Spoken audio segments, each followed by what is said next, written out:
It's time to talk Lorcana.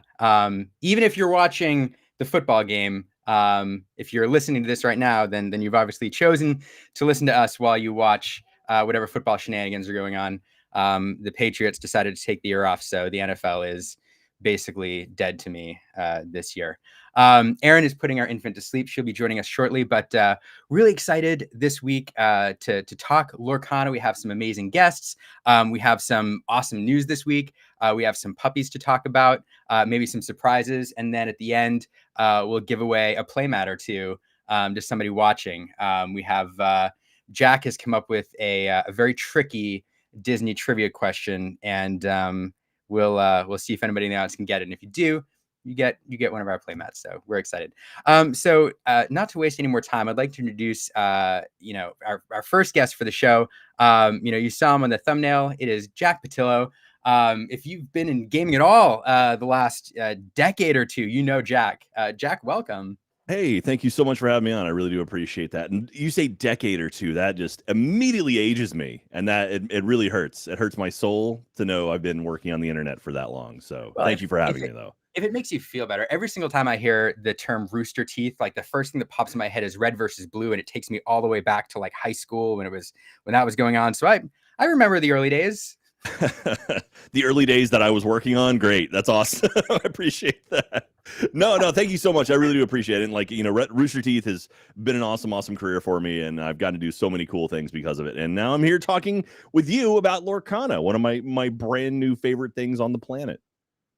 And we're really excited to talk to you about it, honestly, because your perspective is I don't know. After spending so much time in the industry and video games and physical games and everything else, it's so cool. So excited for this conversation. And for our second guest, some of you are expecting Taya Boyson. She had to cancel last minute. So we have probably the most amazing fill-in, and he deserves his own headline. So I'm sorry to introduce him as a fill-in, but if you follow Lorcana, you know him. It's ybreezy. Boom, baby. How are you guys doing today? We're doing well. We're cold. Couldn't be me. Florida. It's chilly down here in Texas right now. Sweating. That is true. If anybody else, so for everybody watching, Jack and I are in Austin, where it is way too cold. We signed up for the heat. We didn't sign up for the freezing temperatures. And before you, so cold. It's so cold. My camera's not autofocusing. There we go. 23. 23 in Austin right now. Oh my God. It's Texas. It's not meant to go below 30. So I know. And before anybody up north makes fun of us, we did not sign up for the cold. And half the time when it gets this cold, Texas breaks. So we're glad that hasn't happened yet. So ybreezy, anyway, thanks for joining us last minute. Appreciate it. Of course, I'll substitute anytime. Well, that's great. Well, I'm super excited to talk. I have a ton of stuff to talk about, but I figure, one of the things we should do, not to steal a little bit of thunder from the amazing show that follows us, I want to talk about a couple card spoilers that we saw this week because, I don't know, we saw some exciting stuff. So, gosh, I actually want to go first. Locations. What do you all? We saw our second location this week. We saw Maui's Place of Exile. What do you all think of this?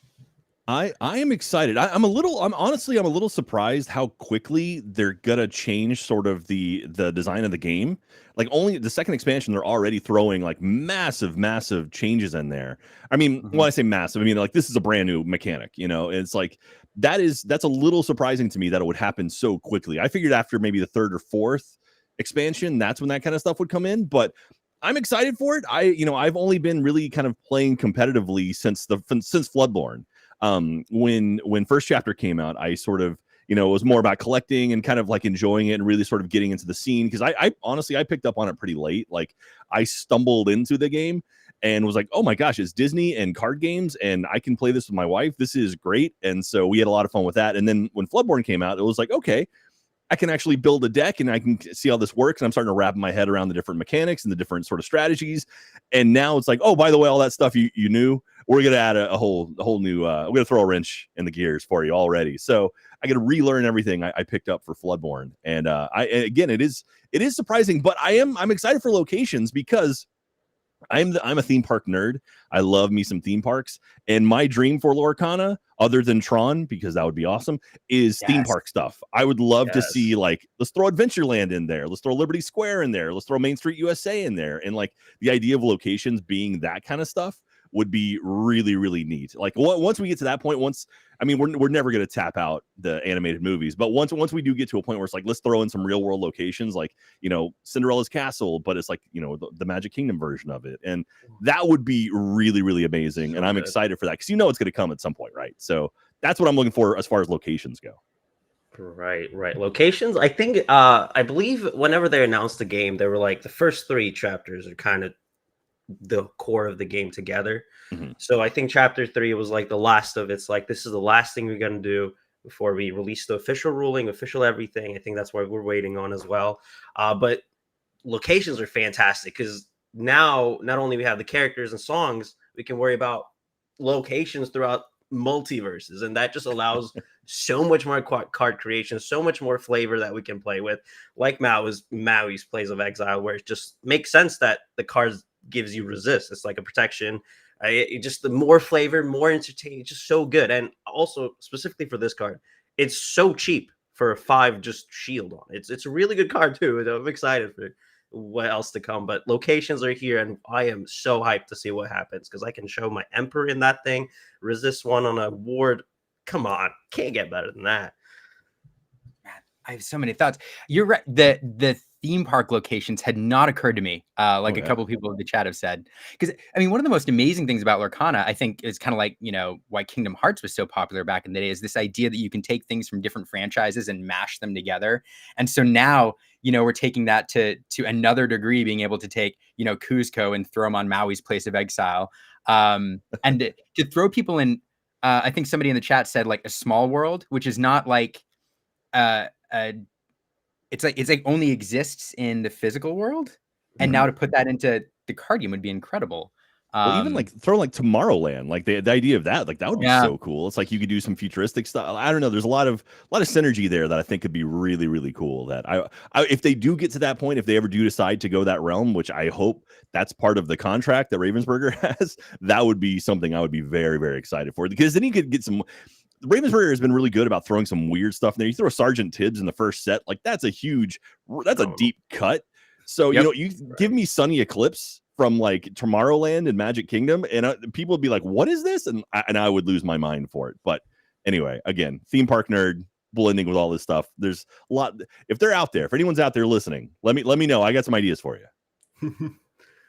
Yeah, you heard it here first. Gosh, that'd be so cool. I also, something else you said too about the changing gameplay, like locations are going to change a ton. It's not just adding like another mechanic to the game, like the ability to move characters around from place to place and then get special, some sort of mechanic while you're there, like, Maui's Place of Exile, give and resist. It's going to change gameplay quite a bit and add a whole nother level of variance. And, I don't know if I'm ready for it. I'll be quite honest.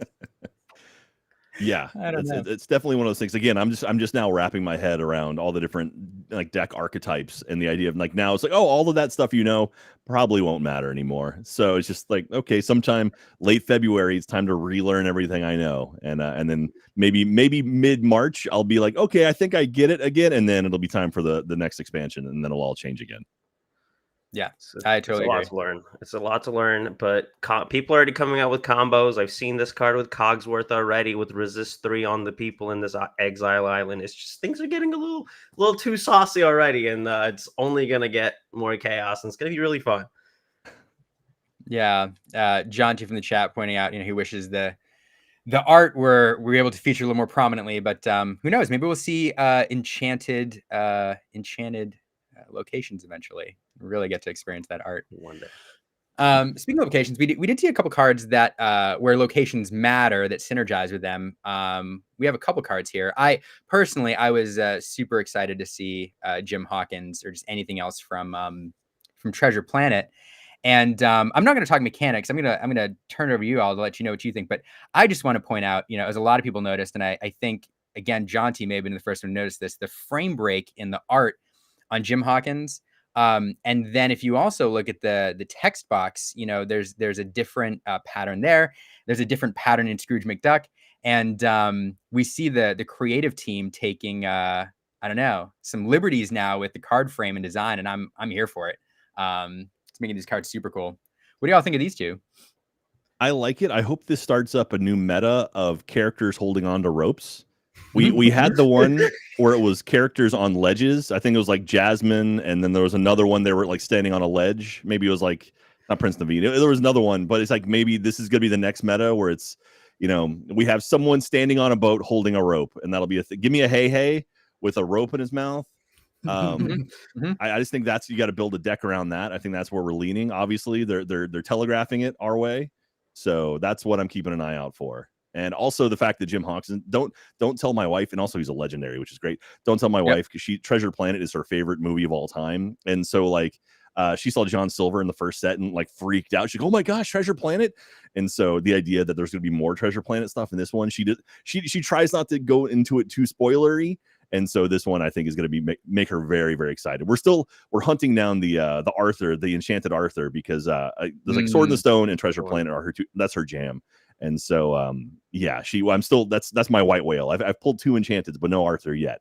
So alas. Anyway, very, very cool. Very cool. I'm excited. Again, they're doing deep cuts into these movies that are like, you know, fan favorites. Like, when are we getting a Goofy movie? You know, that'll be coming at some point too, and everyone's going to lose their mind. Maybe, I don't know if people are still freaking out about Goofy movie. That was like the hotness for a while, but I'm digging this a lot. And it's cool. It's cool. It makes sense, especially, you know, characters where you can move around between locations. Like, that is, it's neat because Jim, you know, Rattle the Stars. He's all about moving around.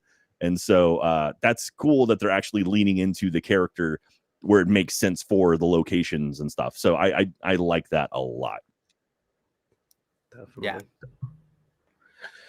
Locations are going to change the game, and we're getting crazy abilities. I mean, a free Shield of Virtue in Moana, like that's so much value, alongside with Jim Hawkins being able to give you a free location. Like, that's just like, we've seen what Mufasa is doing right now. We've seen what free value looks like. So getting a free location we're gonna get location be very, very relevant in the meta. And I just, being able to do this free Shield of Virtue, free location, Ruby is going to get a lot of weapons in this set, and it's very just fascinating to see. Also, where are they going? They're going the same direction. I feel like what is that way?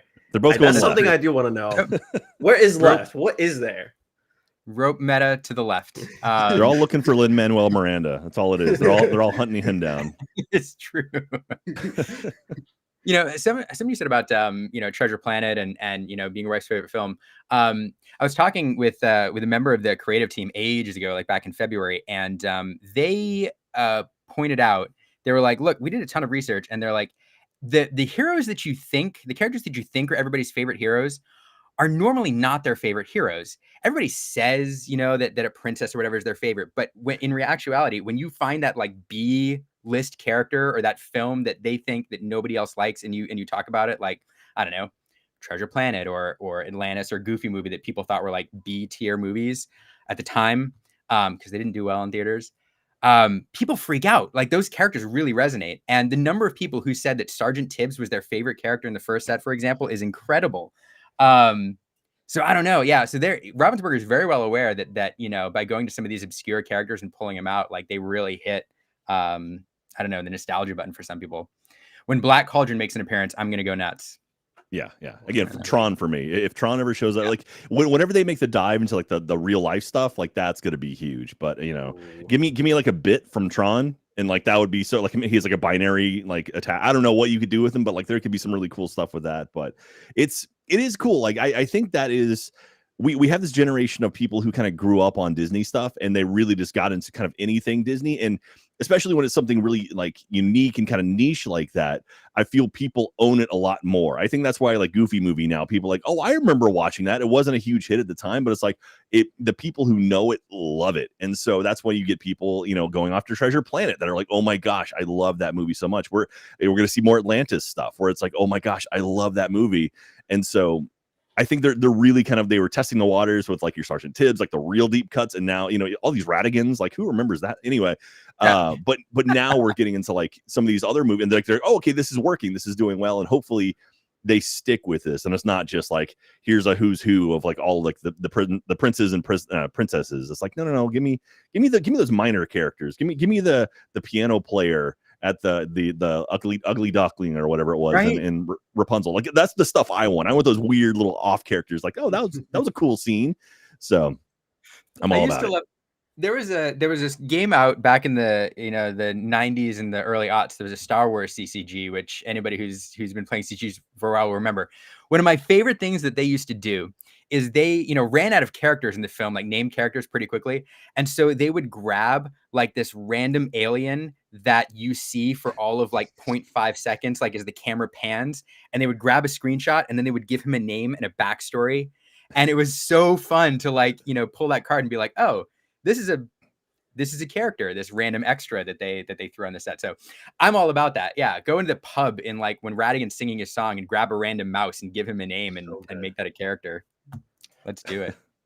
Yeah, and even with like the Dreamborn stuff and the Storyborn and like all these different variants of characters, like I'm excited to see what the third set brooms are going to be.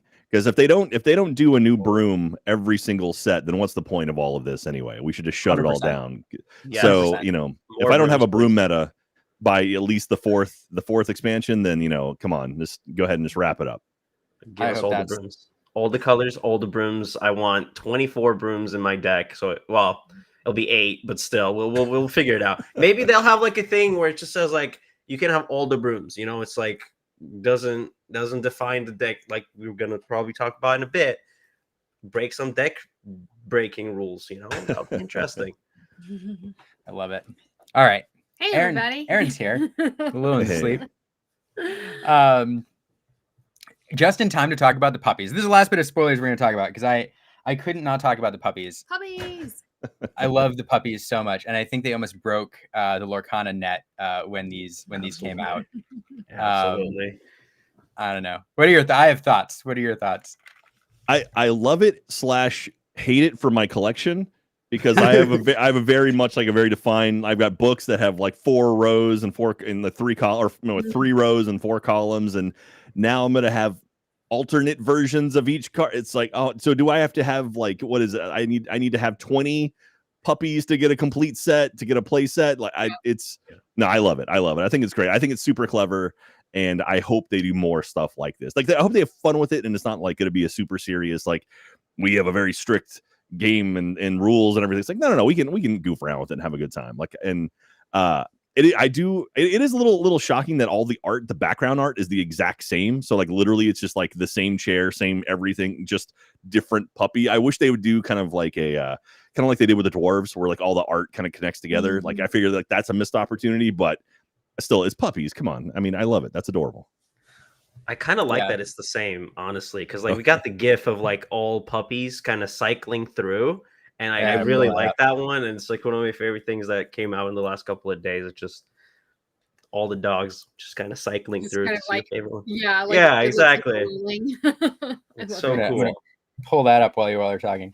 And deck breaking deck rules is one of my favorite things. I had for the Magic the Gathering players, a rat pack decks are one of my favorite things. I'll show up with like 60 rats in my deck and have a great time. So this is going to be the same thing, and it's just so cool. It's perfect. Also, best dog, just kind of going to be vocal about this. There has been discourse on Twitter about which one's the best dog, and it's E, and I will die on that road forever. Okay, man. All right. This is gonna be. I haven't made up my mind yet, so I won't fight you yet. So are we still having 204 cards in set 3, and then do you know what I mean? No, this will be 208 with these. Well, no, that's what I mean. Like we're still having 204. Yep. Like this didn't like dip into the 204. Yep. Okay. They're fighting you in the chat, ybreezy. They're scientifically incorrect. He's like the best one. You just want a goofball. How can you not? C, D, what's going on? It's just wrong. It's just wrong. Yeah, maybe that'll be the trivia question: is which is the best puppy? I will say though, Stevens. Stevens is totally Well, what's fun about these to me, and I know they do all have the same chair, and I'm mixed. Like, so if you watch the live stream, Steve mentioned that one of the reasons these puppies came about, it wasn't originally supposed to be this way.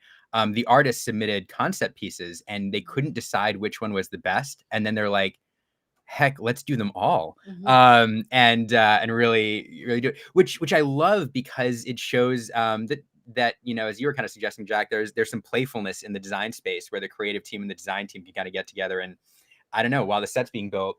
Well, yeah, and I think Kendall Hale talked about this on our live stream a few months ago. Like the panorama of the dwarves was something that he came about like during the creation of the dwarves. So, you know, if these like two artists weren't talking to each other, like, you know, I don't think the panorama was like something that that was offered to a ton that of was people. Kendall Hale's idea during design, which is cool. So, but yeah, casual decks. A lot of fun. Any other puppy thoughts before I move on? I mean, like, honestly, why stop at 5? Like, you think maybe this is a misdirect and they actually have like 20, and it's just like, oh, we're just gonna show you 5, and then when the set comes out, there's like just a whole crap load of them. I would love it if they did. Rochelle on the live stream said there were just 5. Okay. But I mean, like, do we trust her? But who goes on the internet and lies? So, you know, that would be. That's true. That is very true. We saw what she did in that stream. That's true. She faked this out over and over. Imagine if the puppies were like promos, like every you know, league promo, you get one different puppy. You could really bring Kingdom Hearts flashbacks of letting puppies out of boxes. Yeah, we still don't have a Perdita yet, do we? We have Pongo, but we don't have Perdita. No, we do. 2 Pongos. Yeah, we have a second Pongo coming, and so yeah, and then we have all the puppies. We better get a Perdita. That makes no sense to not have her. I totally agree, and I really hope it's Amber. Otherwise, I don't know. That deck's gonna get awkward. I do have some other news from the week other than spoilers I wanted to highlight. I love perusing the Lorcana verse and finding fun things. Do want to say congratulations to First to 20. You know, we forgot to congratulate him on his wedding back in December, but he posted a picture of him opening Lorcana cards at his wedding, which is, you know, dedication. Yeah. Which is dedication. Joe gave him flashbacks looking for the dogs in Kingdom Hearts. So good for him. Another fun little bit. Somebody took the wrappers to the you know, the packs and made a purse. Wow. And this is pretty awesome. So kudos, Coco, for this handiwork. I love it. And last, congratulations to Sam on your first Enchanted after 8 boxes today. If you're watching, congrats. That's super cool. Nice pull. Beautiful card too. Yeah. And Aaron's going to go take care of our little one. The perils of content creation as a parent. So that's kind of our news roundup for the week. In answer, I see the question in the chat. Taya had to cancel last minute. So she sent her regrets. We're going to rain check and try to do it again. So I apologize to anybody who's coming in late and expecting her. So, God, that was the news roundup. Anything else from this week? Because I have questions to ask about the world of Lorcana. Anything else you all see in the last few days? Any other spoilers you want to highlight? Nothing I can think of. I think right now it seems like a bunch of leagues are sort of wrapping up, right? Like I played a game on Saturday, and it was the ends. I've been very, very busy bouncing around, going all over the place. So I haven't been able to be consistent going to league games. And so I went to one on Saturday, and it turned out it was the last league game of that sort of season. And then this shop is going to be holding off until Inklands before they start their next league. So a lot of casual play until then. So it seems like maybe that's the thing going on right now. People wrapping up leagues. Yeah, I do think there's a lot of that. It is funny. You always get this excitement coming into a set, and then everybody gets the leagues, and the meta gets figured out, and then you come into this like little bit of a dip before the new set comes out. I wonder if we're just on that down slope where everybody's excited to see what locations will do. Oh, go ahead. I'm sorry, Breezy. I was gonna say I feel like the meta is actually going the other way around, where it's not really figured out. It's the exact opposite of like people are coming up with like new decks that are topping now, and it's just kind of interesting to see what's happening with that. Like we like Steel Amethyst came out like a couple of weeks ago. Now it's just going crazy. We saw Sapphire Steel come out really strong. We're seeing Green Fossa be the next big dog around. We saw McDonald's Mufasa come out, which is one of my favorite decks of the chapter. But I think the meta is still findangling itself, and it's really fascinating to see what's happening in these 1Ks, 2Ks, the big event that's kind of happening in the last couple of weeks. There's just new decks, Emerald, Steel, Discard, stuff like that, just still coming through, and it's definitely evolving. And locations are going to completely just wipe all of it, but still, I think there's a little bit of evolution happening still. That's true. I actually, that's a good point. That's a good point. I shouldn't have mentioned the meta was settled, because I do think you saw that same thing in set one, that same dynamic where even until right up until Rise of the Floodborn came out, things were shifting. You saw some of the same decks stick around a lot, but there were always new things popping up, and Ruby Amethyst is always around, always. I know, never play it on principle. I don't care what variant. Jack, what are you running right now? I'm running an Amber Amethyst aggro bounce deck right now that I've been really just kind of tweaking and evolving and working on. And I'm pretty happy with it. It's been a lot of fun, sort of just tweaking. My buddy Dan actually said, I think he's in chat right now. He helped me with the original sort of build of it, and then as I've been collecting more, I've been adding on to it and kind of tweaking and refining and practicing with it. And I'm happy with it. I went 1-2 on Saturday, but I won my first match, and then my next two I played against Steel, which just wrecked me. And so for an aggro deck, the Steel came out, and I was like, oh, this is no good. And so that hurt a little bit, but it's been a lot of fun. I like getting a lot of lore on the board quick, and then kind of picking away at it while they're trying to scramble to take all your guys off.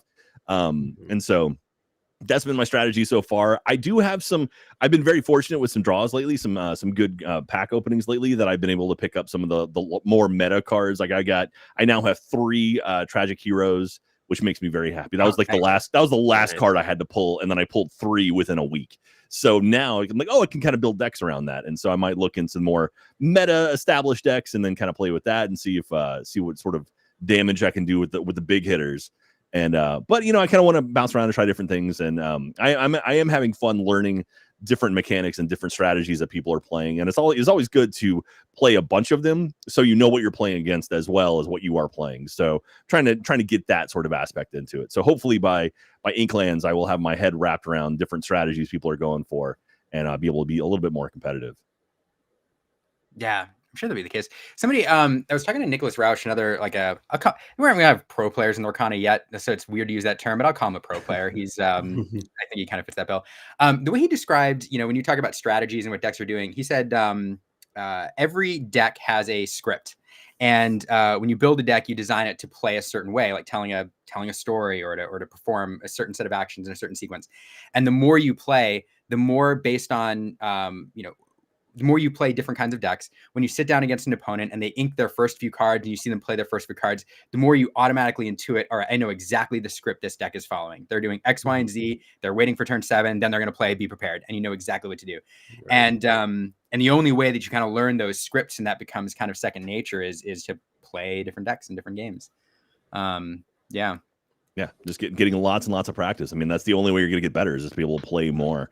And so it's been fun, and it's been cool to get out there and sort of like realizing as I play, I'm like, okay, my draw, I'm having issues with draw right now. It's like, what can I do to work on that and try to get more cards in my hand? Because I end up top decking a lot in my card or my deck, because I do play a very fast aggro deck. But I look down and by turn 4, I'm like, well, I have nothing in my hands. And so it's like, hope this next one doesn't suck. Like, oh, okay, well, another lantern, great. Okay, well, your turn. So yeah, it happens, but it's something I can refine and work on. Yeah, for sure. Unfortunately, I've not gotten to play as much as I wanted to, so I'm way behind in figuring out scripts and stuff, but we'll get there. So I do want to ask a question about Lorcana, just in general, and kind of the appeal of the game. I don't know, ybreezy, I'm not familiar with your journey to the game. Jack, I know you discovered the game fairly recently and were like, wow, this is cool. I think all of us recognize that Lorcana has the ability to appeal to a lot broader base than the traditional TCG audience. And we've seen, I think, online and in store, just a wide variety of people from, different, variety of genders and kids and adults of all ages and stuff coming and playing this game. What is it about Lorcana you think that allows the company to appeal to this broad base? Well, I mean, you just throw Disney at anything, and immediately you're gonna have this whole like realm of collectors. Like Disney anything. It's like, hey, we're doing Disney, Starbucks mugs. Cool. I'm gonna now buy 50 Starbucks mugs. But then it's like, hey, we're gonna do this Disney card game where it's like there's a limited number of cards and you can get a complete set. And even if you're not playing the game, people are still gonna want to collect these cards and like get this really cool art and see how it goes. And there's these cards called Enchanteds that are like actually super valuable and super rare. Like, okay, I'll hunt those too. And I think that kind of like sucks people in. I mean, honestly, for me, it was more about like collecting initially when I started playing, and then I actually started playing the game. It's like, oh, okay, there's more to it. I get this. This is a lot of fun, and you're getting a lot of people that maybe now, honestly, now there's a lot of people in their probably 40s that maybe like grew up playing something like Magic the Gathering that now have children, and it's like, hey, Dad used to play a game back when he was your age, and here is kind of a new version of that game that I can teach you and we can play together. And I see that a lot. I see a lot of people coming in with kids that are now playing this game that is like, oh, I have really great memories of playing a game similar to this when I was younger, but now you can play this. And also the fact that, right now, as of today, there are 408 cards in the game total, as opposed to like Magic where there's like 30,000 cards in the game. So it's like being able to get in on the ground level and actually be like feel like you can be there as it's sort of developing and watch it grow. I think that's a huge thing. And I know me personally, it's like I look at some other games and like these are a bit overwhelming. Like I have no idea where you even start. But for this, I'm like, oh, okay, yeah, we're only one expansion in. Yeah, okay, I can figure this out. I can get ahead of this before it gets out of control. And I feel like really until you get to like the 5th or 6th expansion, we're not going to encounter that. And so it's a perfect blend of Disney and the nostalgia for Disney and a card game that isn't super. I mean, it's easy to learn, hard to master, but easy to learn. And they have starter decks where it's like, oh, you can literally buy this and immediately play right now. Great. I mean, that's how I did it. I picked up a starter deck and I showed my wife and she's like, this is cool. We picked up another starter deck and we started playing. And it's like, all right. And then went from there. And so here we are now. And I think that barrier of entry is really low on this game. And I think they're being really smart about it. And I if they keep up the quality and like the really cool, unique, fun cards that are going to draw in your real true Disney fans, but also keep the game not heavily like misbalanced, I think you're gonna see actual competitive players play, and it's gonna keep growing and growing and growing. And I think right now we're seeing it going in a very good direction. And I hope it doesn't get too difficult too quickly. I hope lands are gonna be the last sort of real sort of mechanic that's gonna be added to the game for a while. I hope we don't get like additional mechanics for a year or so further down the line. But I think if Disney's or Ravensburger's got something on their hands right now that's working really, really well, and I'm enjoying the crap out of it right now. So I hope they keep it up. That's all I got to say. Yeah, I agree. Go ahead. I'm sorry. Oh, I was just gonna say, like the pinpoint is just the simplicity of the game is just so pure and like so easy to get into, and that attracts a huge crowd of people that want to play card games. But the problem with card games right now is if you want to get into Magic the Gathering, good luck. If you want to get into Yu-Gi-Oh, good luck. Like, I'm not going to teach you how to do a U-Link summon. That's crazy. I can't do that immediately. Just like there's so much learning curves that Magic the Gathering Yu-Gi-Oh has. Those are like big two. Pokemon is its own world as well. And people play Pokemon, that's fine. But if you want to really get into card games, I think this is the perfect one for beginners and people that are kind of like tired of the other ones where you can just kind of hop in. And like Jack said, it's very easy to get in, but really difficult to master. And it's perfect for that, allowing people to come in, just bring their families and just, play flounder control decks. It's a fun time. And I think that's why it really attracts a lot of people. And the IP is obviously like the biggest IP in the planet, so it's just hard not to not know a Disney movie, and you're gonna just, I like that character, let me get into it, and then boom, you're sold. So it's really nice. Yeah, even the fact that they're selling Lorcana at the theme parks. Like you can buy it at Disney Springs out in Florida, and you can buy it over at Disney, not Disney, whatever the version of Downtown Disney, I think is what it is in California and Anaheim. It's like that says a lot. Like that says that they're Disney believes in this. They are giving it a shot, and they're like, oh yeah, we're gonna actually sell this. And the fact that it's still selling out, even now that like product is relatively easier to find, and it's still selling out very quickly in these larger shopping complexes, says a whole lot. And I think they're sort of like establishing this and sprinkling it in, and I think they're really going to grow the base. And now that it's not impossible to find cards, I think we're going to see a larger audience picking up and starting to play it, and I'm excited for that. You know, I agree with everything you all said. And, you know, something you said, Jack, about, you know, families and parents introducing, you know, TCGs to their kids and bringing them in and being accessible. When the first time I met you in person, my favorite moment from the event that we were at was seeing you sitting down, going toe to toe with a 6-year-old. And she knew exactly what she was doing. And I wish I got a picture of it. I got a video here of Lily playing. Oh yeah, there's Lily. Yeah, Lily playing, and just look at her, like stoic, knew exactly what's going on, going toe to toe. And yeah, it was awesome to see, you know, a wide range of ages there, and Lily just going, That's awesome. you know, completely unafraid, sitting down across from, you know, adults and winning. Yeah, and, no, I played against Lily. She does not mess around. Like she's a solid player, and yeah, I've gotten the chance to play against her a few times, and it's wild. Like, you know, she would call me out on stuff. Like I'd attack someone, she's like, "Oh no, there's ward on this one. You can't hit him." I'm like, "Oh my god, I'm so sorry. You're totally right. That's my bad." It's like, okay, yeah, and it's awesome. Yeah, and you're seeing people like that who are, you know, you're seeing, like I got a chance to meet Dan, like Lily's dad, and like him and I become buddies because of it. He's introduced me to a bunch of stuff, and so it's been really cool to like meet this new community of players. And so, you know, I've been playing video games my whole life, and it's so much now is about just playing online with people you'll never see face to face.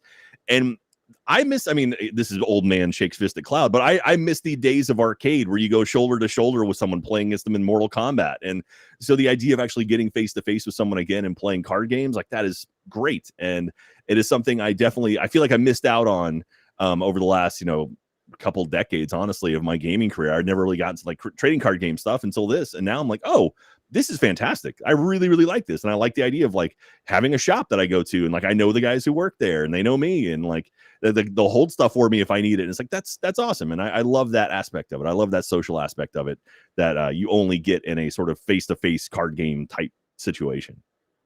I totally agree. And the friendships, I have to tell you, when Dan and Lily heard that you were going to be here tonight, they wanted to stop in to say hello. So we've brought them to hey. Hey, Jack. Hey, Dan. How you doing, man? Hello. Lily, what good to see you again. What was it like playing in that event and going toe to toe with Jack and some other players, and teaching them how to play Lorcana? It was fun. Do you remember what deck you played with Jack? You had Amber Sapphire? Yeah, it was a new starter deck tournament, right? Nice. Yeah. What's your favorite deck to play, Lily? I don't know. You don't know? What are you playing right now? Amber, Amethyst, Aggro? Yeah, you're playing a hyper aggro deck right now, similar to Jack. I'm familiar with that deck. Yes. I've played it a few times. It's not for the faint of heart. You either win quick or you lose. You go fast. But yeah. Lily, what's your favorite? What is your favorite Lorcana card? I have to know. I like all of them. You like all of them? Good answer. That's awesome. Cusco. Cusco is the best. Cusco. You got some llamas back there. Oh, there is. Nice. Let's go. Yeah. Lily, you have a lot of fans in the chat. I do have to say, for those watching, one thing I want to highlight: Lily is an aspiring Lorcana artist as well. Lily, do you mind if I share the art that you did for us? Okay. Okay.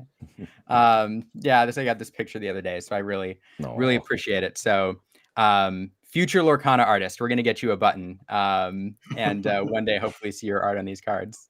That'd be amazing. Anyway, anything else, Lily? Anything else you want to say, Lily? I appreciate you stopping by. No. No. Boom, baby. Just one boom, baby. No. Yeah. No. No, Right. it takes more than that, ybreezy. Yeah. Thanks for having us. Sound. Yeah, no, thanks for stopping by. That's one of the great things about Lorcana is making new friends, and then the multi-generational aspect of the Lorcana community is wonderful. So thanks for stopping by and saying hi. Hope to see you all out at the store this weekend or in the future. Hey, and for everybody, you can follow. Dan, remind us how people can follow you and Lily on Twitter. Yeah, we're at Lorcana Fanatics on Twitter or X, and Lily is actually in the process of planning a YouTube series. So we're going to have a future launch pretty soon. We were just working on the design for Lily's Lorcana Life, and so get excited for that. You can follow us on YouTube. We don't have anything there yet, but look forward to something soon. Yeah, very cool. We're super excited. Thanks for stopping by, you all. Awesome. That's fun. Yeah, they're wonderful people. Yeah, that's so cool. That's so cool. So, anyway, switching gears a little bit. 2024 is rolling around. We are expecting a competitive play announcement sometime in the very, very near future. What do you all want to see from a competitive play circuit? More than anything, like I just would like to see them do it in different locations all over the country. Like that would be pretty rad. Like I would love to see a tournament that ends at Magic Kingdom or ends at Disney World. Like that would be super, super cool. There's a lot of neat locations out there to do events. They do they do a lot of cheerleading competitions. I only know that because I worked a bunch when I was working out there forever ago. But they have space to do cool stuff out there, and it would be neat for them to actually do something in a park. And I think that it makes a lot of sense to me. There's lots of room out there for the new stuff. So like, do it. Give me Disney World. Give me Mickey Mouse overseeing the final game and like Donald yelling at people and stuff. That's what I want. Judge Mickey. Yeah. That'd be awesome. Just have a judge in a Mickey costume. That'd be phenomenal. Yep. And yeah, so cool. We're just standing ominously over the game floor, just watching like their minions play. I like your comment about all over the country. I do think Disney World and Disneyland would be great, like exclamation points for like the end of the Pro Tour, whether it's, nationals, worlds, whatever they do. But also hopefully they're accessible. And if your comment about all over the country, it occurs to me, if you have like two regionals and they're in like, I don't know, Florida and California, you've got a whole bunch of people who may not be able to drive. And for some people that's a barrier. So I do hope there's a number of locations where, anybody who aspires to play in the national tournament can access the regionals. Yeah, absolutely. I mean, like give people the chance. Again, if this is a game that's meant to be for everyone, let everyone have at least a shot, like even if you do like a lot more sort of like entry level things that will like lead to the larger ones, like maybe I don't know much about sort of like the actual like global competition type stuff, but it's like, hey, if every major city had some sort of competition, that would then lead to like a regional, like in maybe like we do like Central Texas, so then we have like San Antonio and Austin, then we have like Texas, which is like all of Texas, and then that would then lead to like the Southwest region and so forth and so on. Just give us more opportunities to get into it. I think it would be pretty cool. Yeah, I think the best like competitive card game system is the Pokemon system, of the point system, where you can kind of grind out your smaller official tournaments to obtain a certain amount of points that will allow you to be eligible for the next level of competition.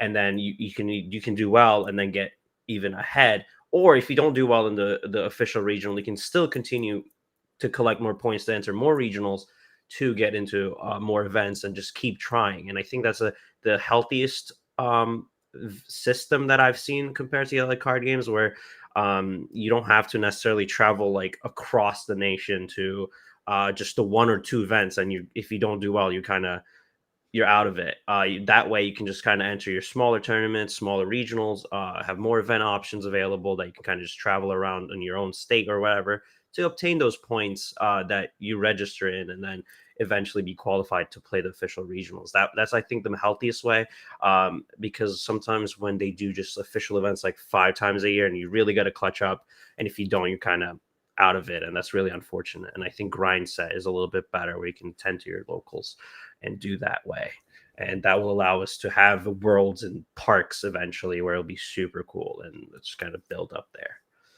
Yeah, and someone pointed out too how they immediately got the local game shops as part of it, and it's like, oh yeah, just kind of keep leaning on that. I mean, the fact that already it's like they have established these connections with these actual stores around the country, and it's like, oh yeah, start there, and then use these points that you're building up and actually go from there. I like that idea quite a bit, actually.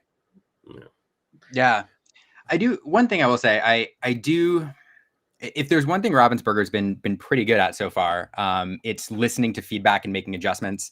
There have been, missteps occasionally. For example, the booster boxes that you could like sneak packs out of, and they immediately came out and they're like, all right, we're gonna fix this with a reprint with the waffle seals, and they've adjusted as we go. So I do hope that whenever the official play announcement comes out, if there are things that people don't like, that we give them the space to improve it year over year. I do, I worry sometimes with the internet community that that people react quickly and don't give the company time to adjust. But I think just having nationals, and regionals and whatever, if they have that in the first year, is a great news story in and of itself. But I also hope it's accessible. I think that's the big thing. If the casual fans feel locked out, I think that'll be frustrating for a lot of people. Yeah. And I think for me, the idea of like nationals and doing like big events and stuff is that I grew up always loving the sports commentators. So like all, your Craig Ways and stuff in UT and like these voice guys, and I would love to do commentary for something. And so the idea of doing like a play-by-play, but for Lorcana, something I'm super into, I'm all about that. So if anyone from, Ravensburger's listening right now, you need like someone to do color commentary for you during a competition, just saying, I'm right here. I'm ready to go. Just give me a ticket to Magic Kingdom, and we'll talk Lorcana, and I'll make it interesting for you. I promise. I just want to do the interviews, post-game interviews. I just want to be there and be like, so how was that turn 8 play feel for you? And then just go back and forth. I think that's my dream, to be the interviewer guy. Okay. They do have those, and they'll be so cool. So we've got a team coming together right here. Like, there we go. You got you got Jack in the booth. You got ybreezy on the sidelines, doing the coach interview. Jack, are you still, we haven't talked about it in a little while, but are you still game for next weekend for trying to do a little commentary at the Kalahari? Yeah, absolutely, man. Absolutely. I am there. Like I'm nowhere near ready to compete. So the fact that I can watch other people compete and chat along with it, absolutely. I'd be down for that. Yeah, no, that sounds fun. So that's fun for anybody listening. Fun preview. We haven't really advertised it yet, but I think we're gonna be able to set up a streaming setup, set up some equipment to do a live stream of a 1K being run by Game Castle, our local game store, next weekend. And if that happens, you'll see, Jack and I will be streaming the tournament, commenting on games, and doing some interviews, and it'll be a good time. So maybe that'll be a dry run, and Ravensburger will see it and give you a call, Jack, immediately after. Go to the big show. This is it. This is my chance, my one opportunity. Mom spaghetti and all of that stuff. Yeah, and Brandon B. Squared, if you're watching, there's still time to make the drive to hang out with us. I'm just saying. That's super cool. I really hope. Yeah, I do hope, Jack, I do hope you get called in, because you'd be amazing. But however it's done, I'm really excited for just, the Magic Pro Tours used to do this thing where they would live cast these games and people would watch, and they had, the interviews and all that. And that for a long time that went away, and it was really detrimental, I think, to the game growing and people's excitement for it. So I'm really hoping that with these big tournaments, with players that we can follow, their journey, as Lily climbs the ranks and takes out people all the way to the world champion, we get to watch, we get to stream it, we get to have great commentary. It'd be fantastic. Yeah, absolutely. And like again, it is still like new enough where I feel like I can get in on it and be a part of it and be like, hey, and actually be able to speak intelligently about this stuff while having a good time. So yeah, if you know anyone, like, do you know anything about the ambassador program? Like, as soon as I found out there was an ambassador program, I applied for it, and now I'm just trying to kiss as many butts as I can to try to figure out how to get into it. And no word yet, though. I sent off my application and haven't heard anything back. So if you can put it, if anyone's watching, can put in a good word for me, I will be very, very appreciative. I will say, I know, ybreezy and I probably know as much as you know. We're all kind of in the dark, but gosh, that's going to be cool when they get it off the ground. Yeah. So I think, John T pointing out there's lots of hopefuls. So we're hoping. Yeah, no, that'll be great. I do hope, the ambassador program picks up, or a program like it. And then, getting to see, official commentators, pick up these events and start running with it, and following players. I do think it'll be fun to see, some of the players that we've seen on Twitter, whether it's you, Breezy, climbing the ranks, and following people as they go from, their local game store all the way to the eventual, hopefully a world championship. In Disney World Paris or something, who knows? Be cool. Disney Sea, go to Tokyo. Let's go to Tokyo. Let's go. Do it there. Yes, make it happen. Yes, be all about that, man. That'd be fantastic. Really, just send me anywhere, any Disney park. I'll be happy, and I'll have a good time. Free. just pay me my tickets and whatever. I'll be good to go. So a couple more questions for you all about franchises and characters you want to see and all that. Before I do, you jogged my memory earlier, Jack. I have been, for anybody in the Texas area or anybody who's interested in artist signatures, I keep mentioning in Houston in a few weeks, there's going to be 4 Lorcana artists down there. One of them is Jake Parker, Jack, who did the Arthur that you're hoping to get. So if anybody watching, can go, it's a great chance to meet these artists. If anybody can't make it, send me or somebody else in the Austin area a note, and perhaps somebody can take care of you and get some cards signed for you. We're happy to try to do that. No idea what pricing is going to be like, but something to keep in mind.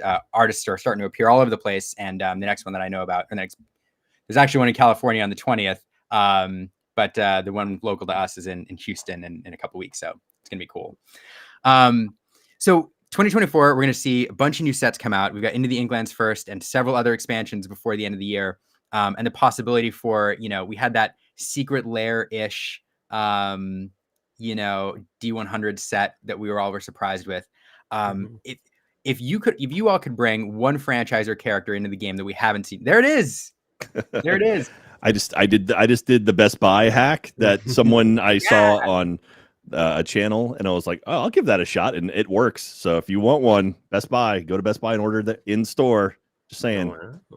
That's awesome. Anyway, beautiful cards. I love them. I love it.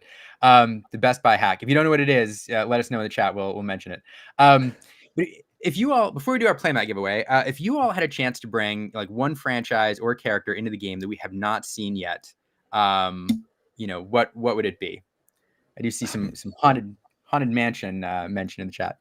Yeah, I mean, other than Tron, which Tron is my one with a bullet. I would love to see that. Man, I don't know. Like, give me it's been really good as far as like seeing the seeing Emperor's New Groove stuff. I mean, they've been really good to Emperor's New Groove already. I would just more squirrels. Give me more squirrels. We got Squirrelin and we got Bucky already. So like more squirrels in any capacity. That's all I want. Squirrels and people on boats holding ropes. That's all I'm saying. That's all I want. Just an animal rope meta. That would be awesome. Every time for the future of Lorcana, I see a character holding a rope, I'm going to send you a message immediately. Please. I'm going to have a massive collection of them. Bring on the squirrel meta. I love it. How about you, Breezy? I mean, I'm already eating with my favorite movie of all time, so like I'm having a great time. But like Atlantis would be definitely my second option. I want my queen in my game. She would be excellent. And if I mean the Goofy movie is like what everyone wants, it's kind of basic, but like give me Powerline. I just want Powerline. I will go in full suit. I don't care. We'll be there in the league, just full on yellow jacket, everything. I'll be just dancing, grooving. That's what I want. I just want a good time, and Powerline would be the best time. Yeah. So I am curious if Pixar, when Pixar is going to hit, because we have yet to have any Pixar related stuff, right? So No, none. I mean, that is a huge catalog of stuff. I mean, you give me some give me some Incredibles would be awesome. Obviously, anything from Toy Story would be really cool. I mean, give me a Sporky. I have no idea. Like maybe he's just like keeps trying to kill himself or something. Like there could be a whole number of things there. But I am curious to see how long they're going to hold back the Pixar characters, because there's some great ones there. But really, for me, it's all about theme parks. Give me a Figment. You know, give me like characters from the Pirates of the Caribbean ride. Like that would be super cool. Like Haunted Mansion characters, like the Hitchhiking Ghosts. Like Hitchhiking Ghosts would be great with like a Haunted Mansion location. That would be so cool. But yeah, I would be all about that. Like really, theme parks for me would be my dream come true if they can work that into the game. Man, if Erin was here, she'd be freaking out because that's exactly what she wants to. She grew up going to Disneyland, and so any park character, she would just go nuts. The orange bird from, that would be great. Yeah, Pixar's interesting. The licensing, I imagine, is an issue. And so one of two ways. They could either, license a character and start to bleed them into the game. Like we see Wreck-It Ralph, who's not a Pixar character, but we see Wreck-It Ralph like one card. Or, there's this huge like universe, another pocket universe opens up and it's Pixar and here it is and it's a big event. I don't know, but yeah. I wonder if I had money, I would bet that Merida is going to be the first Pixar character we see in the game.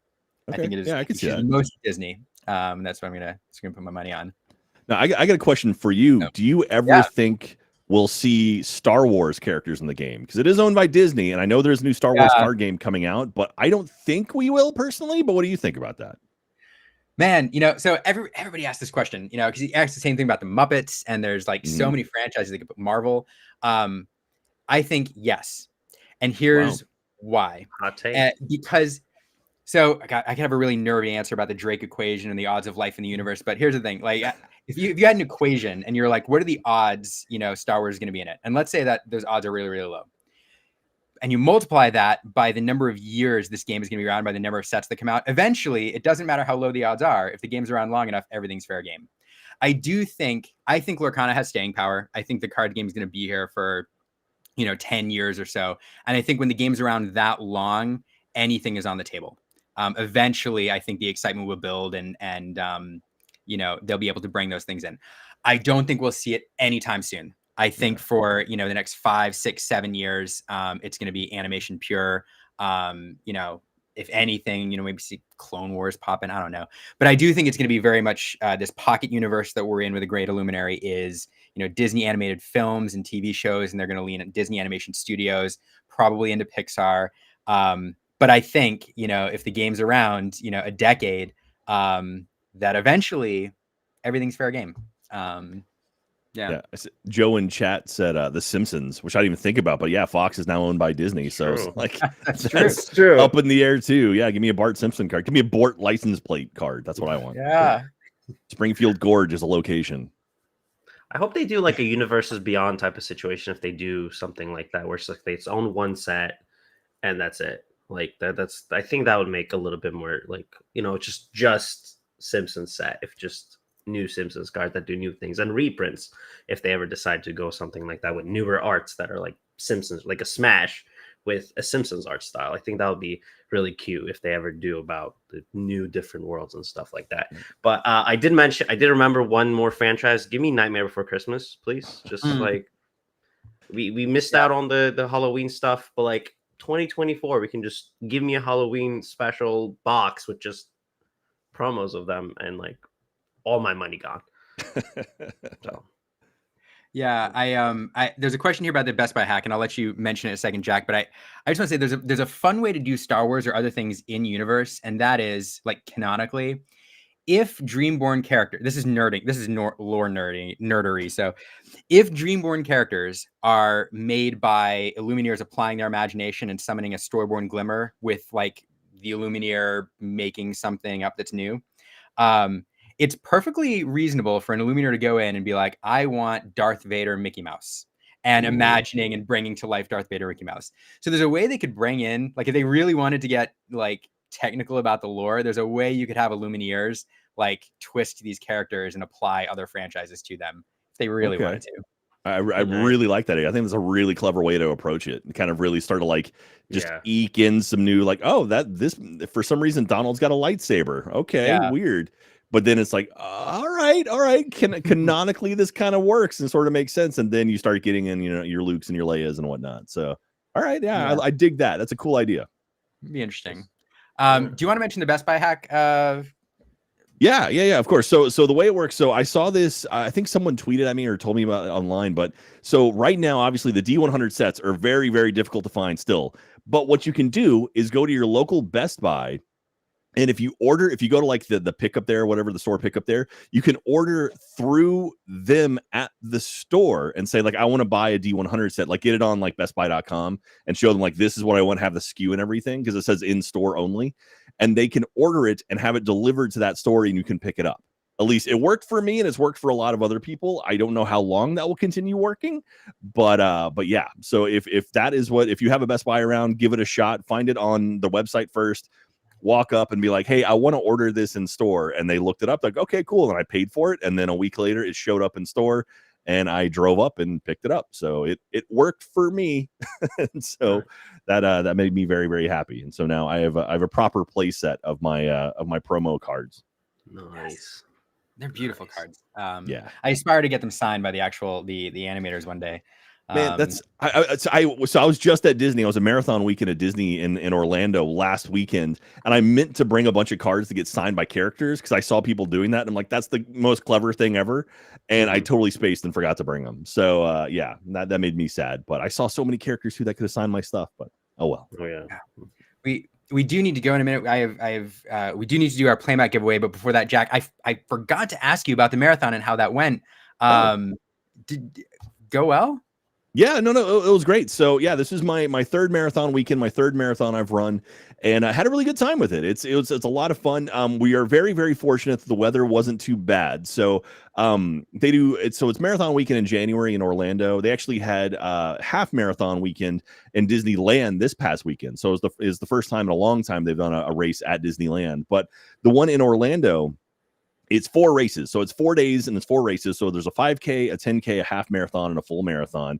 And due to weather concerns, actually, the half marathon was halved. So it was only 7 miles instead of 13 miles. But the actual marathon day, it was great. The weather was awesome. It was like in the low 50s when we started. There was some rain around mile 8 or so as we were approaching Magic Kingdom. So I got pretty much poured on running through Magic Kingdom, which was a bit tricky, but outside of that, it was awesome. The whole thing was really, really cool. Had a bunch of really unique characters that they that's the one real neat thing about the marathon stuff is like they had Elvis Stitch out to like take photos with, and then they had Jack Sparrow was out to take photos with, and you see a lot of like Darkwing Duck has popped up the last few years. This year we had Gamora, like a face character Gamora there. And so you see more stuff like that. And I really, really dig that kind of stuff. And so that was fun. We did a 5K race with a bunch of people from the Rope Drop Run Club, which is a running group that I am associated with. I used to have a podcast about theme parks called Annual Pass.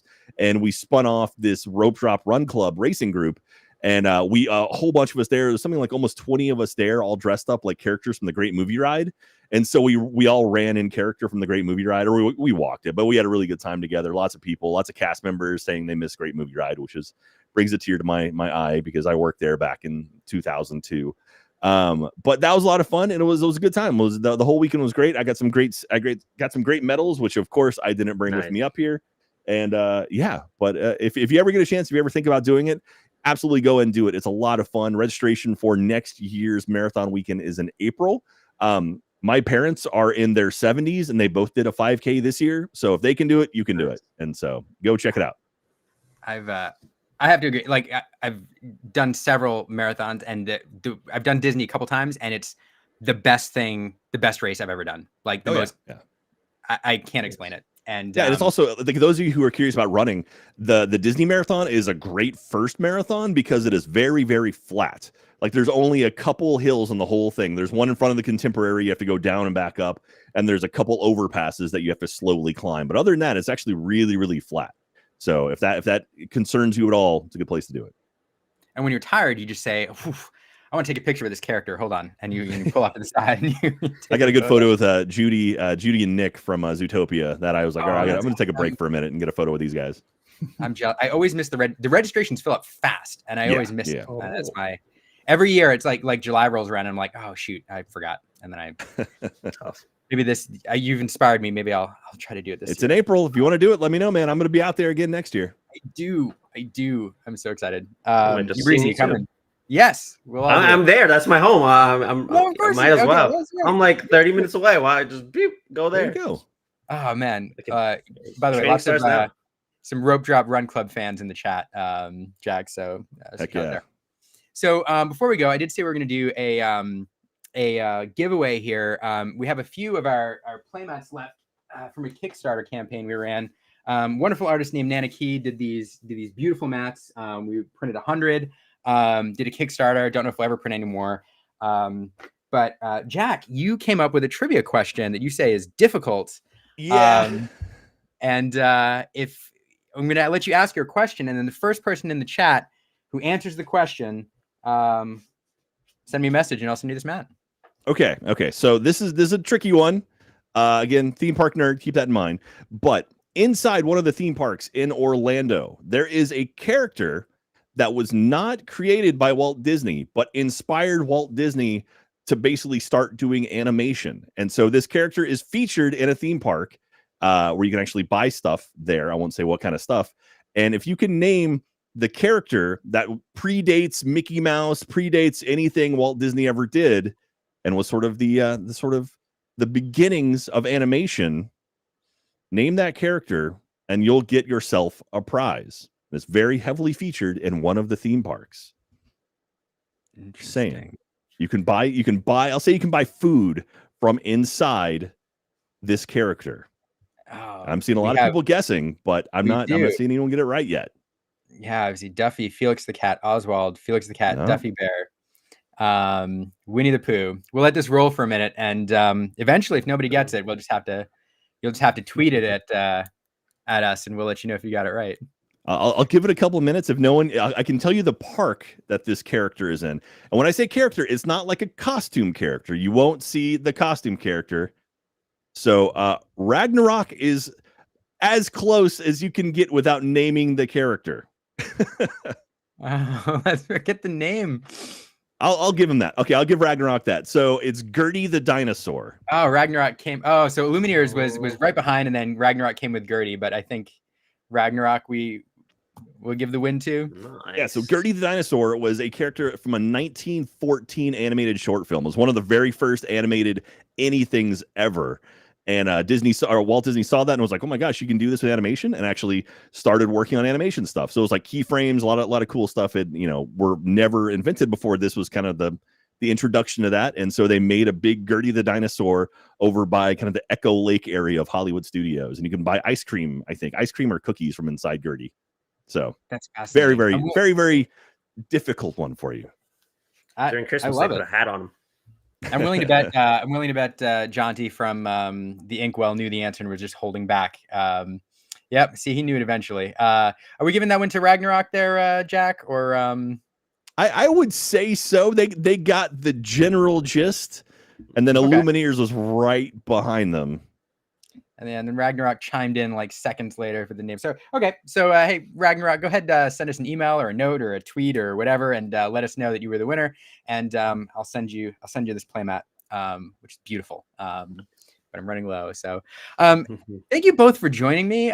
This was great, Aaron. I wish you could have been here. It's the perils of content creation as a parent of an infant.